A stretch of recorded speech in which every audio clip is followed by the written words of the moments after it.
দূরে সে পাশে বসে, পায়ে পায়ে কখনো চলে যায় দূর। এ জীবন উদযাপনের সুর, রেডিও রেডিও যাদবপুর, এগিয়ে চলার সুর, radio radio Jadavpur. 90.8 megahertz community radio, Jadavpur university. মুক্ত চিন্তার পথে ভিন্ন মননের খোঁজ, কমিউনিটি রেডিও যাদবপুর। আপনারা শুনছেন কমিউনিটি রেডিও যাদবপুর 90.8 মেগাহার্টজ। এই বেতার সম্প্রচারটি যাদবপুর বিশ্ববিদ্যালয়ের technical education quality improvement programme TEQIP-র অংশ। শুরু হচ্ছে আমাদের বিশেষ অনুষ্ঠান ম্যাটিক্স কৃষি পাঠশালা। এই অনুষ্ঠানে আমরা ভূমি সুরক্ষা এবং চাষবাসের নানান দিক নিয়ে আলোচনা করব। 90.8 কমিউনিটি রেডিও জেইউতে এই বিশেষ অনুষ্ঠান শুনবেন সপ্তাহে 3 দিন। সঙ্গে থাকবেন কৃষক এবং কৃষি বিশেষজ্ঞরা। ভারত সরকারের রাসায়নিক ও সার মন্ত্রকের উদ্যোগে এবং ম্যাটিক্স ফার্টিলাইজার অ্যান্ড কেমিক্যালস লিমিটেডের সহায়তায় অনুষ্ঠানটি সম্প্রচার করা হচ্ছে। ভারতের যে সার কোম্পানিগুলি সবচেয়ে দ্রুত গতিতে বৃদ্ধি পাচ্ছে, ম্যাটিক্স ফার্টিলাইজার্স অ্যান্ড কেমিক্যালস লিমিটেড তার মধ্যে অন্যতম। পশ্চিমবঙ্গের পানাগড়ে অবস্থিত তাদের কারখানায় বছরে 12.5 লক্ষ টনের ওপর ইউরিয়া সার উৎপাদন হয়। ভারত সরকারের গ্রিনফিল্ড প্রজেক্ট হিসেবে স্বীকৃত এই কারখানায় তৈরি হয় ডক্টর ফসল। ইতিমধ্যেই যা পূর্ব ভারতের সর্বাধিক বিক্রিত ইউরিয়া সার হয়ে উঠেছে। কৃষি উন্নয়ন ও ভূমি সুরক্ষা, ক্ষুধা, অপুষ্টি ও দারিদ্র্য দূরীকরণ, গ্রামীণ এলাকা ও বস্তি উন্নয়ন, লিঙ্গ সাম্য, পরিবেশ, স্বাস্থ্য, শিক্ষা ইত্যাদি নানান বিষয়ের উপর জোর দেয় ম্যাটিক্সের CSR প্রকল্পগুলি। ম্যাটিক্স এক সবুজ ভবিষ্যতের অঙ্গীকার।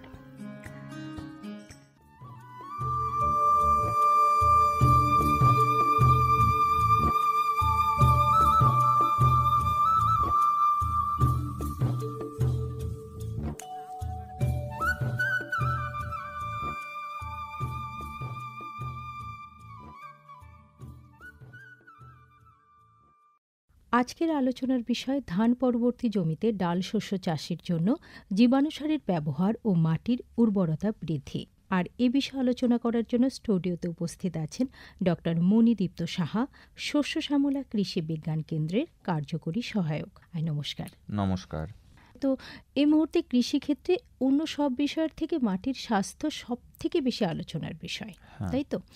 কারণ আমরা সাস্টেনেবল এগ্রিকালচারের কথা বলতে গিয়ে মাটির স্বাস্থ্য নিয়ে ভাবছি, মাটিকে কিভাবে ভালো রাখা যায় সেটা নিয়ে ভাবছি।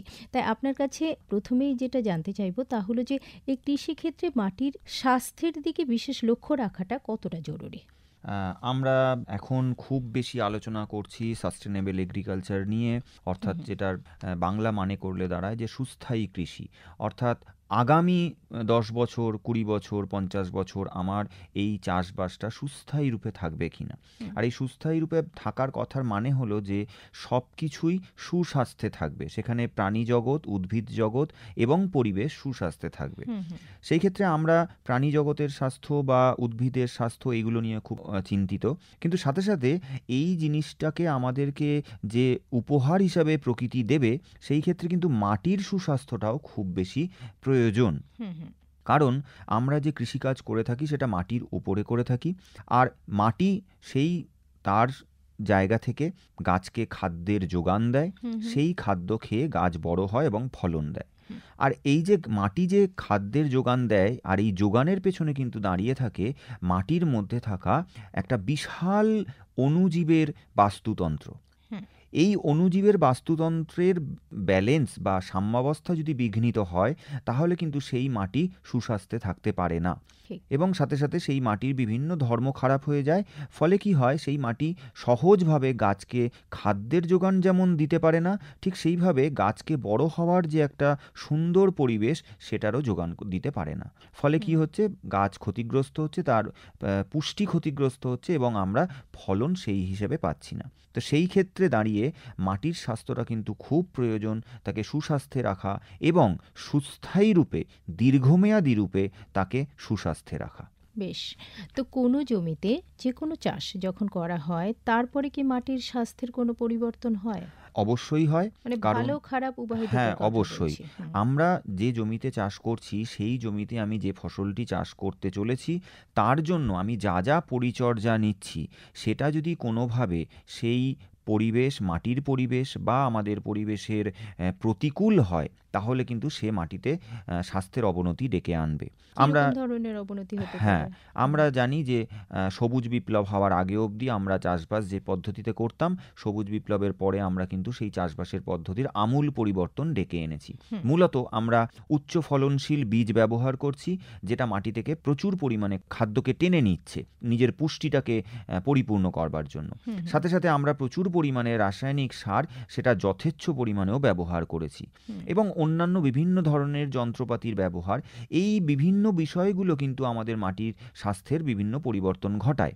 অর্থাৎ আমরা যখন কোনো একটি জমিতে কোনো ফসল চাষ করি, সেই ফসলটি চাষ করতে গিয়ে আমরা কতটা পরিমাণ সার ব্যবহার করলাম, সেই সার পুরোপুরি ব্যবহৃত হলো কিনা, বা সেই সারের কিছু পরিমাণ অপচয় ঘটলো কিনা, বা মাটিতে কোনো রকম তার ডিগ্রেডেশন বা ভেঙে যাওয়া ঘটলো কিনা, কোনো দূষণ ঘটলো কিনা, এটা যেমন আমাদের একটা নজর দেবার বিষয়। সাথে সাথে আমরা বিভিন্ন ধরনের যে প্রযুক্তি ব্যবহার করছি, বিশেষত টিলেজ করা অর্থাৎ কর্ষণ করা, বিভিন্ন ধরনের উপচর ব্যবহার করা, উপকরণ ব্যবহার করা, এই সব পদ্ধতিগুলো কিন্তু আমার মাটির ক্ষেত্রে স্বাস্থ্যের পরিবর্তন ডেকে আনতে পারে। বিশেষভাবে কিন্তু এটা খারাপ প্রভাবটাই ডেকে আনে, কারণ আমরা সার প্রচুর পরিমাণ ব্যবহার করি, আমরা অত্যাধিক টিলেজ করি, মাটিকে আমরা খোলা ফেলে রেখে দিই জমিতে। ফলে এই বিভিন্ন কারণগুলো কিন্তু মাটির স্বাস্থ্যের পরিবর্তন অবশ্যই ডেকে আনবে। তাহলে মাটির স্বাস্থ্য খারাপ হওয়ার মূল কারণ কি এগুলোই, নাকি না আরো কোনো কারণ আছে? অবশ্যই এগুলো মূল কারণ। এর সাথে সাথে অন্যান্য কিছু কারণও থাকে। যেমন আমরা যখন সার ব্যবহার করছি, আমরা যদি মাটির চরিত্র না জেনে সার ব্যবহার করি, তাহলে সেই সারের কিছু পরিমাণ হয়তো গাছ তার পুষ্টির জন্য ব্যবহার করতে পারে, বাকিটা কিন্তু তার মধ্যে ক্ষয় ঘটে মাটিতে বিভিন্ন দূষণ ঘটায়। সেই দূষণ জলবাহিত হয়ে জলের দূষণ ঘটায়। এটা যেমন একদিকে একটা ক্ষতিকারক প্রভাব। আবার সাথে সাথে আমরা সেই জমিতে যদি সঠিকভাবে ফসলের জন্য পরিচর্যা না করি, তাহলে সেই ক্ষেত্রে আমার মাটির দূষণ ঘটবে বা মাটির ক্ষয় ঘটবে। এছাড়াও আমাদের এই মাটি খারাপ হওয়ার অন্যান্য কারণগুলোর মধ্যে পড়ে আমরা জৈব সারের ব্যবহার অনেক কমিয়ে দিয়েছি। ফলে কি হয়েছে, মাটির মধ্যে যে আগের যে প্রকৃত অবস্থাটা ছিল, সেই অবস্থাটা এখন নেই। ফলে মাটির মধ্যে উর্বরতা শক্তি অনেক কম। আর অত্যাধিক ফসল আমরা চাষ করছি, একটি জমি থেকে আমরা চেষ্টা করছি যে যত বেশি ফসল তুলে আনা যায়, কিন্তু তার পরিবর্তে সেই মাটিটাকে বাঁচিয়ে রাখার জন্য যা যা করার প্রয়োজন সেইগুলো আমরা করছি না। তো এটাও একটি কারণ যে আমরা কোনো রকম ক্রপ ক্যালেন্ডার আমরা যেটাকে বলি, সেই ক্রপ ক্যালেন্ডার না মেনে আমরা চাষ করছি। আমরা সেখানে একই ধরনের ফসল বারবার চাষ করছি। তো এই সামগ্রিকভাবে এই সব কারণগুলো কিন্তু আমার মাটির স্বাস্থ্যের অবনতি ঘটানোর পেছনে বেশ ভালো রকমভাবে দায়ী। আচ্ছা, এই যে ক্রপ ক্যালেন্ডারের কথা বলছেন, মানে একটা নির্দিষ্ট রুটিন রয়েছে কোন সময় কি চাষ করা উচিত, সে বিষয়টা নিয়ে যদি একটু বলেন। আচ্ছা, এটার জন্য আমাদেরকে প্রথমেই যেটা একটুখানি বুঝতে হবে যে আমার মাটিটা কোন ফসলের জন্য উপযুক্ত, সেটা আমাকে একটুখানি জেনে নিতে হবে। কৃষকরা সাধারণত বাজারে কোন ফসলের চাহিদা বেশি সেই হিসাবে চাষ করে থাকেন, কিন্তু তার সাথে সাথেও গুরুত্ব দিতে হবে যে আমার জমিটা সেই ফসলের জন্য উপযুক্ত কিনা। সাধারণত মাটি বিভিন্ন প্রকারভেদ হয়, বেলে মাটি, দোআঁশ মাটি, এঁটেল মাটি, অর্থাৎ সেই ধরনটা আমরা যদি একটু জেনে নিই প্রথমে, তাহলে আমরা কিন্তু খুব ভালোভাবে ফসল চাষ করতে পারবো। সাথে সাথে আমরা আরও বিশেষ কিছু জিনিসের দিকে নজর দিতে হবে, যেমন আমি সেই ফসলটা চাষ করতে গেলে কতটা সার ব্যবহার করব এবং কি কি ফসল চাষ করব। আমরা বলে থাকি, পরামর্শ দিয়ে থাকি কৃষি বিশেষজ্ঞরা, যে তার সারা বছরের ফসলের মধ্যে অন্তত একটি ডাল শস্য চাষ বা শিম্ব জাতীয় গোত্রের উদ্ভিদের চাষ করাটা অত্যন্ত প্রয়োজনীয়। কেন? কারণ আমরা সাধারণত জমিতে রাসায়নিক সার ব্যবহার করি। এই রাসায়নিক সারের যে স্থায়িত্ব, সেটা খুব কম সময়ের জন্য। ফলে কি হচ্ছে, সেই সার গাছ যতটা ব্যবহার করছে ততটা যা ব্যবহৃত হলো, বাকিটা ক্ষয় হয়ে নষ্ট হয়ে যাচ্ছে। ফলে মাটিতে কোনো রকম ব্যাংক তৈরি হচ্ছে না, যেটাকে আমরা নিউট্রিয়েন্টস ব্যাংক বলি। আর এই নিউট্রিয়েন্টস ব্যাংকের যে মূল কারিগর, সেটা হলো জৈব পদার্থ। ফলে মাটিতে কোনো খাদ্য থাকছে না। কিন্তু আমরা যদি শিম্ব জাতীয় গোত্রের উদ্ভিদ চাষ করি, তাহলে সেই শিম্ব জাতীয় গোত্রের শিকড়ে যে একটি অর্বুদ থাকে বা যেটাকে আমরা নডিউল বলি, তার মধ্যে বিশেষ কিছু প্রজাতির জীবাণু থাকে, যারা বাতাস থেকে নাইট্রোজেন সংগ্রহ করে সেই নাইট্রোজেনটা মাটির মধ্যে সঞ্চিত করতে সাহায্য করে এবং পরবর্তীতে গাছটি যখন নষ্ট হয়ে যায় সেই গুটি অর্বুদগুলো মাটির মধ্যে পচে গিয়ে অন্যান্য জৈব খাদ্য এবং সাথে সাথে বিভিন্ন ধরনের যে পুষ্টিকারক উপাদান যেগুলো রয়েছে, ফসফরাস, পটাশিয়াম এবং অনুখাদ্য, এগুলো মাটির মধ্যে সঞ্চিত করতে থাকে। তো সেই জন্য সে তার ক্রপ ক্যালেন্ডারে যদি অন্যান্য ফসলের সাথে বছরে একবার করে হলেও শিম্ব জাতীয় গোত্র, বিশেষত ডাল শস্য জাতীয় শস্যের চাষ বা সবুজ সার হিসাবে ধনচে, শন বা সানহেম্প, নীল ইত্যাদি ফসল বা ডাল শস্য চাষ করে থাকেন, তাহলে কিন্তু সেই মাটির উর্বরতা আগের থেকে অনেক বেশি বাড়াতে পারবেন। আচ্ছা, তো আমাদের এই রাজ্যে যেটা মূল ফসল সেটা তো ধান, আমরা ধান চাষ তো করি। যখন ধান চাষটা মানে এই সময় ধান কাটা হচ্ছে, তো এই যে ধান চাষ করা হচ্ছে মানে হাইব্রিড ধান বা উচ্চ ফলনশীল ধানের কথা আমরা বলি, জানি আর কি। তো সেটা করতে গেলে তো নিশ্চয়ই খুব বেশি বেশি করে সার ব্যবহার করতে হচ্ছে। হ্যাঁ, আর তাহলে নিশ্চয়ই এটা তো স্বাভাবিক যে মাটির ক্ষতি হচ্ছে, তো নাকি? অবশ্যই, স্বাস্থ্যের অবশ্যই। আমরা অত্যাধিক উৎপাদন বা আয়ের জন্য আমরা উচ্চ ফলনশীল ধান চাষ করছি, যে ধানগুলোর কিন্তু পুষ্টিকারক উপাদান বা খাদ্যের চাহিদা প্রচুর, ফলে আমরা অতিরিক্ত সার ব্যবহার করে ফেলছি। এই ক্ষেত্রে যেটা সবথেকে বেশি গুরুত্বপূর্ণ বিষয় সেটা হলো যে আমার মাটির স্বাস্থ্যটা যদি আমি যাচাই করে আগে থেকে রাখতে পারি, তাহলে কিন্তু সেই মাটিতে আমার কতটা সারের ঘাটতি রয়েছে ততটুকুনি সার আমি যদি ব্যবহার করি, তাহলে কিন্তু আমার এই মাটির ক্ষয় বা মাটির যে স্বাস্থ্যের অবনতি, এটাকে আমি কিন্তু আটকাতে পারবো, মানে উর্বরতা বজায় থাকবে। আর সাথে সাথে আমি ধান চাষের কিছুটা আগে, অর্থাৎ বীজতলা তৈরির ঠিক পরেই যে জমিটি খালি পড়ে রয়েছে সেই জমিতে আমরা যদি ধনচে, শন বা সানহেম্প ইত্যাদি শিম্ব জাতীয় গোত্রের চাষ করে তাকে 40 দিনের মাথায় মাটিতে মিশিয়ে দিতে পারি, কেটে মিশিয়ে দিই, তাহলে এটাকে আমরা বলি সবুজ সার পদ্ধতি। তাহলে এটি কিন্তু সেই জমিতে আগে থেকে জৈব সার এবং খাবারের যোগ করলো, ফলে কি হলো, আমার ওই উচ্চ ফলনশীল ধানের জন্য আমার কিন্তু কোনো রকম সারের অতিরিক্ত প্রয়োজন ঘটলো না। আচ্ছা, এর সাথে সাথে আমরা বাদামি সার হিসাবেও ধনচেকে ব্যবহার করতে পারি, সেই প্রযুক্তিও ব্যবহার করতে পারি। আমরা লিফ কালার চার্ট বা পত্রবর্ণ তালিকা বলে একটি কার্ড পাওয়া যায় খুব স্বল্প মূল্যে, সেটা ব্যবহার করেও কিন্তু আমি সারের যে চাহিদা সেটাকে আমরা কম করতে পারি। আর এগুলো করলেই কিন্তু আমরা সেই যে ধান জমিতে আমার যে মাটির যে স্বাস্থ্যের ক্ষয় আমরা করে চলেছিলাম সেটাকে কিন্তু আমি অনেকটা কমিয়ে আনতে পারবো। ধরুন ধান চাষ করা হচ্ছে, তার আগে একবার মাটি পরীক্ষা করে নেওয়া, তারপরে ধান কাটা হচ্ছে, তারপরে ডাল শস্য চাষ করা হবে, সেই সময় মাটি পরীক্ষা করে নেওয়া, সেটা কি একই বছরে দুবার হতে পারে? না, যে কোনো একটা করলে, যে কোনো একটা। আমরা সাধারণত পরামর্শ দিই যে ধান পরবর্তী জমি থেকে মাটি সংগ্রহ করে নিয়ে মাটি পরীক্ষা করা, কারণ মাটি পরীক্ষা করবার জন্য যেটা সবথেকে বেশি জরুরি সেটা হলো যে মাটিটি তার প্রকৃত অবস্থায় থাকতে হবে, সেখান থেকে বাইরে থেকে অবাঞ্ছিত কোনো রকম সারের অংশ থাকবে না। অর্থাৎ ধানের আগে যদি আমি কোনো মাটি পরীক্ষা করতে যাই, তাহলে সেক্ষেত্রে কিন্তু আমার অন্যান্য যে সার আমি ব্যবহার করেছি অন্যান্য ফসলের জন্য সেটার প্রভাব থেকে যেতে পারে। কিন্তু আমরা যদি ধান পরবর্তী জমিতে, অর্থাৎ ধান কাটার পর আমার যে ফাঁকা জমিটা পড়ে রইল সেই জমি থেকে মাটি সংগ্রহ করে নিয়ে পরীক্ষা করি, সেটা হবে সবথেকে বেশি কার্যকরী একটা মাটি পরীক্ষার পদ্ধতি। বেশ। ভারতের যে সার কোম্পানিগুলি সবচেয়ে দ্রুত গতিতে বৃদ্ধি পাচ্ছে ম্যাটিক্স ফার্টিলাইজার্স অ্যান্ড কেমিক্যালস লিমিটেড তার মধ্যে অন্যতম। পশ্চিমবঙ্গের পানাগড়ে অবস্থিত তাদের কারখানায় বছরে 12.5 লক্ষ টনের ওপর ইউরিয়া সার উৎপাদন হয়। ভারত সরকারের গ্রিনফিল্ড প্রজেক্ট হিসেবে স্বীকৃত এই কারখানায় তৈরি হয় ডক্টর ফসল, ইতিমধ্যে যা পূর্ব ভারতের সর্বাধিক বিক্রিত ইউরিয়া সার হয়ে উঠেছে। কৃষি উন্নয়ন ও ভূমি সুরক্ষা, ক্ষুধা, অপুষ্টি ও দারিদ্র্য দূরীকরণ, গ্রামীণ এলাকা ও বস্তি উন্নয়ন, লিঙ্গ সাম্য, পরিবেশ, স্বাস্থ্য, শিক্ষা ইত্যাদি নানান বিষয়ের উপর জোর দেয় ম্যাটিক্সের সিএসআর প্রকল্পগুলি। ম্যাটিক্স এক সবুজ ভবিষ্যতের অঙ্গীকার। দূরে সে পাশে বসে পায়ে পায়ে কখনো চলে যায় দূর, এ জীবন উদযাপনের সুর, রেডিও রেডিও যাদবপুর, এগিয়ে চলার সুর, radio radio Jadavpur. 90.8 MHz Community Radio, Jadavpur University. ম্যাটিক্স কৃষি পাঠশালায় আপনারা শুনছেন ধান পরবর্তী জমিতে ডাল শস্য চাষের জন্য জীবাণুসারের ব্যবহার ও মাটির উর্বরতা বৃদ্ধি। আর এই বিষয়ে আলোচনা করছেন ডক্টর মণিদীপ্ত সাহা, শস্য শ্যামলা কৃষি বিজ্ঞান কেন্দ্রের কার্যকরী সহায়ক। ধান পরবর্তী জমিতে যে ডাল শস্য চাষের জন্য জীবাণুসারের ব্যবহার ও মাটির উর্বরতা বৃদ্ধি, এটাই আমাদের আলোচনার বিষয়। তো আপনি বিরতির আগে বলছিলেন যে মাটির স্বাস্থ্য পরীক্ষা না করে যেভাবে রাসায়নিক সার আজকাল ব্যবহার করা হচ্ছে সেখানে মাটির স্বাস্থ্যটা খুবই খারাপ হচ্ছে। তো এর বিকল্প কোনোভাবে যদি মাটির স্বাস্থ্যটাকে রক্ষা করা যায় সেগুলো যদি আপনি একটু বলেন এবার পরপর। প্রথমত আমি বলবো যে অবশ্যই মাটি পরীক্ষা করে নিয়ে পরামর্শ নেওয়া। তার সাথে সাথে বিশেষ কিছু প্রযুক্তি রয়েছে যার মধ্যে জীবাণুসারের প্রযুক্তি একটি অত্যন্ত কার্যকরী প্রযুক্তি। আচ্ছা। কারণ মূলত আমাদের দক্ষিণ চব্বিশ পরগনা জেলার মাটিটা সমস্যাজনিত মাটি।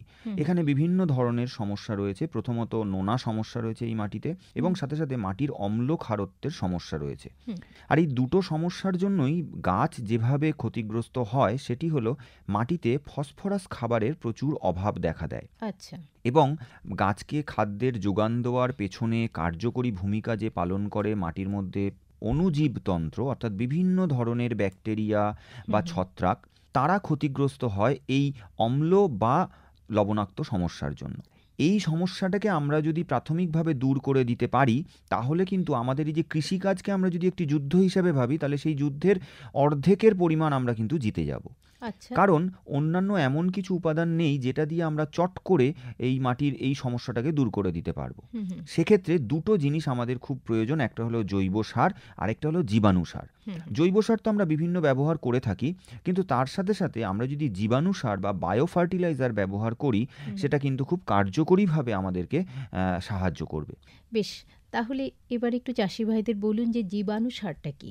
আচ্ছা, জীবাণু সার আসলে কিছুই নয়, মাটির মধ্যে যে উপকারী জীবাণুগুলো গাছকে খাদ্যের যোগান দেয় সেই উপকারী জীবাণুকে আলাদাভাবে মাটি থেকে সংগ্রহ করে সেটিকে একটি বিভিন্ন ক্যারিয়ার মেটেরিয়াল, মানে হচ্ছে বাহক পদার্থ, যেমন পাউডার হতে পারে, চারকোল হতে পারে, ইত্যাদি বিভিন্ন বাহক পদার্থের মধ্যে মিশিয়ে একটি জীবন্ত মিশ্রণ তৈরি করা হয়।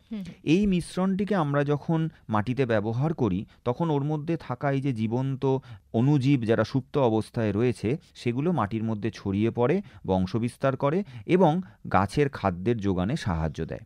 এটি হচ্ছে জীবাণুসার।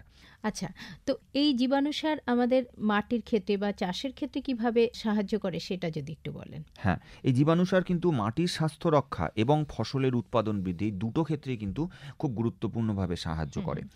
এই জীবাণুসার কি করে আমাদেরকে একটু জানতে হবে।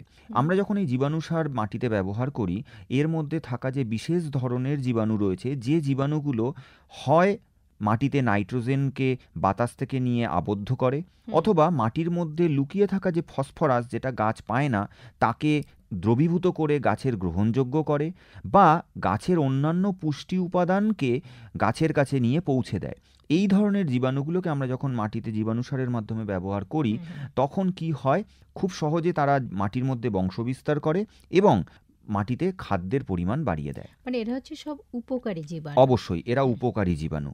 ফলে কি হলো, আমার এই খাদ্য উপাদান গাছ খুব সহজেই পেয়ে গেল। ফলে আমার সেই মাটিতে রাসায়নিক সারের ব্যবহার আগের থেকে অনেক কমে যাবে এবং মাটির মধ্যে যে জৈব বৈচিত্র্য, অর্থাৎ এই উপকারী জীবাণুর সাথে সাথে আরও বিশেষ কিছু উপকারী জীবাণু একসাথে দলবদ্ধভাবে মানে একটা অঞ্চল তৈরি করে ফেলবে। সেই অঞ্চল ধীরে ধীরে সে একটি শহরে পরিণত হবে। অর্থাৎ মাটির মধ্যে একটা বাস্তুতন্ত্র তৈরি হবে জীবাণুর, যারা গাছের উপকারের জন্য একেবারে দায়বদ্ধ। এবং সাথে সাথে মাটির মধ্যে যে বিভিন্ন সমস্যা যেগুলো রয়েছে সেই সমস্যাগুলো, যেমন লবণাক্ততার সমস্যা বা অন্যান্য অপকারী জীবাণুর সমস্যা যারা গাছের ক্ষতি করে, সেই সব জীবাণুর পরিমাণ কিন্তু কমতে থাকবে। অর্থাৎ সামগ্রিকভাবে আমরা যখন এই উপকারী জীবাণুটিকে ব্যবহার করছি একটি জীবাণুসারের মাধ্যমে, আমার একদিকে যেমন সারের পরিমাণ কমলো, সারের চাহিদা কমলো, আমার গাছের উৎপাদন বা গাছের পুষ্টি বাড়লো, মাটিতে অপকারী জীবাণুর পরিমাণ কমলো এবং ভবিষ্যতের জন্য সেই জমিটির যে জৈব বৈচিত্র্য সেটাও আগের থেকে বেড়ে গেল। ফলে বেশ। জীবাণু সার থেকে কিন্তু আমরা এতগুলো লাভ পেতে পারি। তো এই জীবাণু সার কত ধরনের হতে পারে? জীবাণু সার বিশেষ কিছু ধরনের হয়, সাধারণত নাইট্রোজেনের জন্য জীবাণু সার, ফসফরাসের জন্য জীবাণু সার, পটাশিয়ামের জন্য জীবাণু সার সাধারণত বাজারে পাওয়া যায়। তো এটাকে আমরা যদি দুটো ভাগে দেখি, তাহলে একটা হচ্ছে ব্যাকটেরিয়াজনিত জীবাণু সার আর একটি ছত্রাকজনিত জীবাণু সার। তো আমরা এই ব্যাকটেরিয়াজনিত জীবাণু সার আমরা যদি মূলত ব্যবহার করি, আমরা নাইট্রোজেনের জন্য, ফসফরাস, পটাশিয়াম ইত্যাদির জন্য আমরা সেই সাহায্যগুলো পেয়ে থাকব। আর ছত্রাক জীবাণু সার যেগুলো রয়েছে সেগুলোর সাহায্যে আমরা ফসফরাসের খাদ্যের ঘাটতি মেটাতে পারবো, এবং সাথে সাথে অপকারী যে অন্যান্য জীবাণু যারা রয়েছে তাদেরও কিন্তু আমরা দমন করতে পারবো। তো চাষিরা কি করে বুঝবেন যে তার ফসলের জন্য কোন জীবাণু সারের প্রয়োজন? হ্যাঁ, এই ক্ষেত্রে আমাদেরকে দুটো বিষয়ে আমাদের সচেতন হতে হবে। এক হচ্ছে জীবাণু সারের ব্যবহার, কিভাবে আমি জীবাণু সার ব্যবহার করব, কারণ জীবাণু সারের ব্যবহারের ওপর কিন্তু এর কার্যকারিতা বেশিরভাগটাই নির্ভর করে। তা আমি একটু প্রথমে ব্যবহার সম্পর্কে একটু আলোচনা করি, যে জীবাণু সার আমি যখন ব্যবহার করব আমাকে প্রথমে বেছে নিতে হবে কোন ধরনের জীবাণু সারটি আমি ব্যবহার করছি। আমাদের সাধারণত ডাল শস্য চাষের জন্য রাইজোবিয়াম জাতীয় যে জীবাণু সার রয়েছে সেই ধরনের জীবাণু সার আমাকে নিতে হবে, এবং সেখানে আমাকে কৃষি বিশেষজ্ঞের কাছ থেকে একটু জেনে নিতে হবে কোন ধরনের ডাল শস্যের জন্য কোন জাতের জীবাণু সার আমার প্রয়োজন। আমরা সাধারণত ছোলা, মটর, বাদাম, কলাই, বরবটি, অড়হর ইত্যাদির জন্য রাইজোবিয়াম প্রজাতির জীবাণু সার ব্যবহার করে থাকি। আমরা যদি অন্যান্য সর্ষে, তিল, তিসি, সূর্যমুখী বা ভুট্টা, গম, বার্লি, ধান ইত্যাদির জন্য আমরা জীবাণু সারের ব্যবহার করতে চাই, তাহলে আমরা অ্যাজোটোব্যাক্টার প্রজাতির জীবাণু সার ব্যবহার করি। এই ধরনের জীবাণু সারগুলো বাজারে খুব সহজলভ্য, ফলে এই জীবাণু সার ব্যবহার করলে কিন্তু আমরা লাভ পাবো। কিন্তু এই জীবাণু সার ব্যবহার করতে গেলে কি তার আগে মাটির স্বাস্থ্য পরীক্ষা করা জরুরি না? অবশ্যই মাটির স্বাস্থ্য পরীক্ষা তো সে করবেই, করে নিয়ে তাকে জানতে হবে যে সেই মাটির অম্লত্ব, খারত্ব কীরকম রয়েছে, লবণাক্ততা কীরকম রয়েছে, এবং সেখানে বিশেষজ্ঞ পরামর্শ দিয়ে দেবেন যে জীবাণু সার কীভাবে ব্যবহার করতে হবে।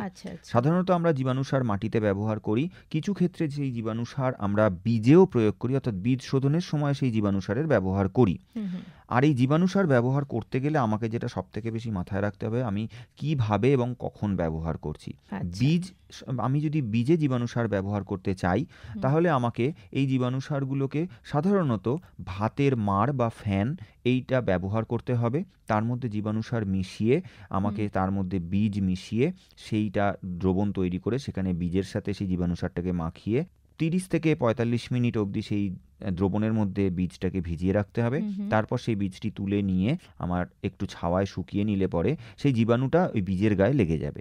এইভাবে আমরা বীজে ব্যবহার করতে পারি, অথবা আমরা জীবাণু সারটাকে জমিতে ব্যবহার করতে পারি। জমিতে ব্যবহার করবার ক্ষেত্রে কিছু নিয়ম মেনে চলতে হবে। প্রথমত, আমার জীবাণু সার ব্যবহার করতে গেলে সেটা জৈব সারের মাধ্যমে ব্যবহার করতে হবে। জমিতে যখন জো থাকবে বা আর্দ্রতা থাকবে সেই সময় জীবাণু সারের ব্যবহার করতে হবে।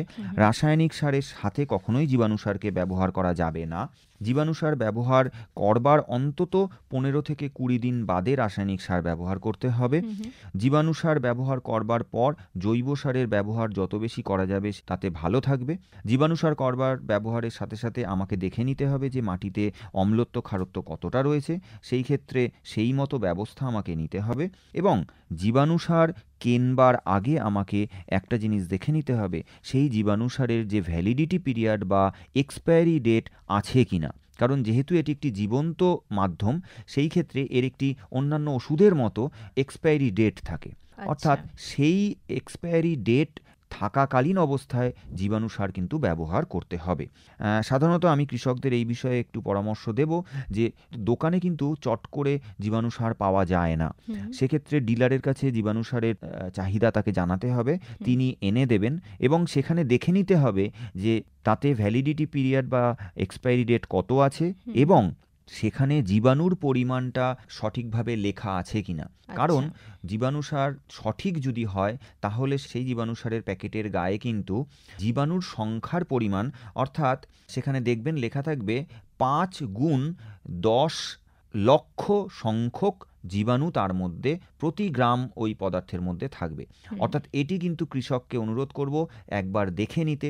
এরম লেখা যদি কিছু না থাকে তাহলে সেই ধরনের জীবাণু সার তারা যেন ব্যবহার না করেন।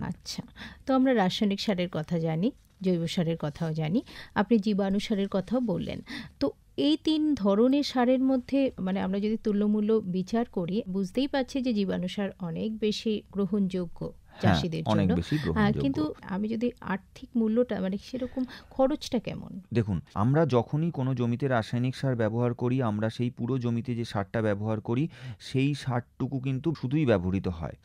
বা জৈব সারের ক্ষেত্রেও তার পরিমাণ আরও অনেক বেশি, এবং জৈব সারের ক্ষেত্রে সমস্যা হচ্ছে এর পরিমাণ বা এর সহজলভ্যতা অনেক কম। বাজারে চট করে প্রচুর পরিমাণ জৈব সার পাওয়া যায় না।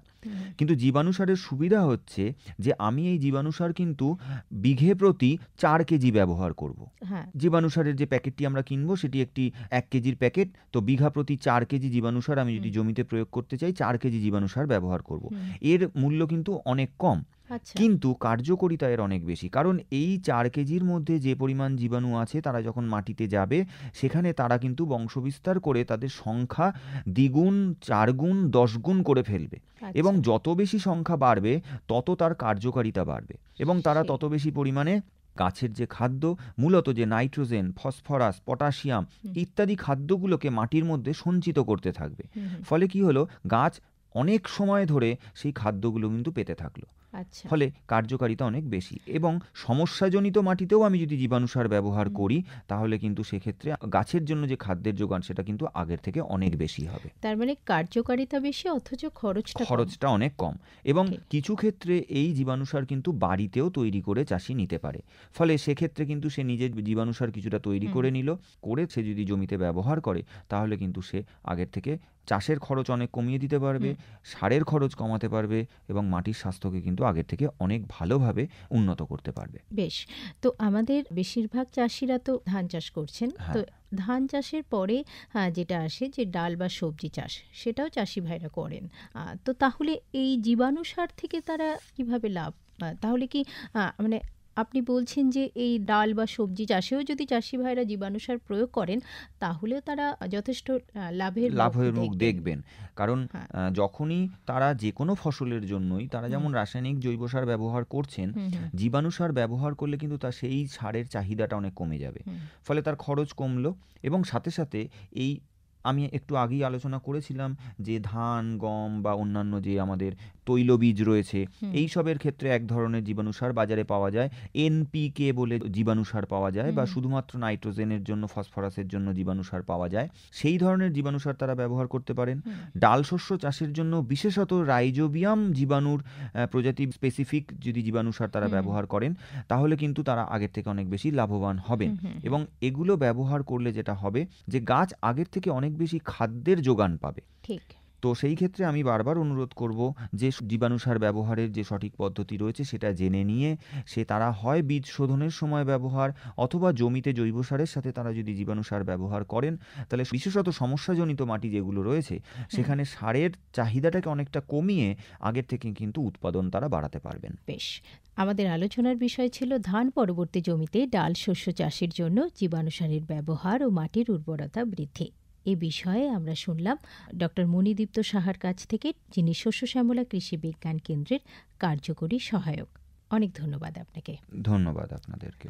কেমন লাগলো বন্ধু আমাদের এই অনুষ্ঠান আপনারা আমাদের জানাতে পারেন আমাদের কল করে 0332457262 এই নম্বরে। এছাড়া আপনারা আমাদের মেলও করতে পারেন radioju@gmail.com এ। আর এই বিশেষ অনুষ্ঠান আপনারা শুনতে পাবেন আমাদের নিজস্ব ইউটিউব চ্যানেল রেডিও জেইউতে। আজকের মতো ম্যাটিক্স কৃষি পাঠশালা এ পর্যন্তই। নমস্কার। ভারতের যে সার কোম্পানিগুলি সবচেয়ে দ্রুত গতিতে বৃদ্ধি পাচ্ছে ম্যাটিক্স ফার্টিলাইজার্স অ্যান্ড কেমিক্যালস লিমিটেড তার মধ্যে অন্যতম। পশ্চিমবঙ্গের পানাগড়ে অবস্থিত তাদের কারখানায় বছরে 12.5 লক্ষ টনের ওপর ইউরিয়া সার উৎপাদন হয়। ভারত সরকারের গ্রিনফিল্ড প্রজেক্ট হিসেবে স্বীকৃত এই কারখানায় তৈরি হয় ডক্টর ফসল। ইতিমধ্যে যা পূর্ব ভারতের সর্বাধিক বিক্রিত ইউরিয়া সার হয়ে উঠেছে। কৃষি উন্নয়ন ও ভূমি সুরক্ষা, ক্ষুধা, অপুষ্টি ও দারিদ্র্য দূরীকরণ, গ্রামীণ এলাকা ও বস্তি উন্নয়ন, লিঙ্গ সাম্য, পরিবেশ, স্বাস্থ্য, শিক্ষা ইত্যাদি নানান বিষয়ের উপর জোর দেয় ম্যাটিক্সের সিএসআর প্রকল্পগুলি। ম্যাটিক্স এক সবুজ ভবিষ্যতের অঙ্গীকার। দূরে সে পাশে বসে পায়ে পায়ে কখনো চলে যায় দূর,